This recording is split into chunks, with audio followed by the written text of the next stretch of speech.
আসসালামু আলাইকুম। রাজশাহীর তানোরে পরিত্যক্ত নলকূপের গভীর গর্তে পড়ে যাওয়া 2 বছর বয়সী শিশু সাজিদকে প্রায় 32 ঘন্টা পর উদ্ধার করেছে ফায়ার সার্ভিস। আজ বৃহস্পতিবার রাত 9টার দিকে প্রায় 40 ফুট গভীরে শিশুটিকে খুঁজে পান তারা।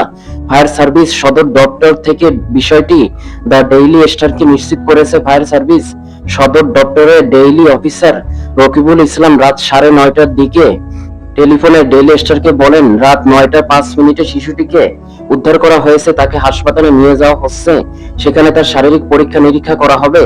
তানোর থানার ভারপ্রাপ্ত কর্মকর্তা ওসি মোহাম্মদ শাহিনুজ্জামান ডেইলি স্টারকে বলেন, ফায়ার সার্ভিস শিশুটিকে উদ্ধার করেছে, তাকে তানোর উপজেলা স্বাস্থ্য কমপ্লেক্সে নিয়ে যাওয়া হচ্ছে।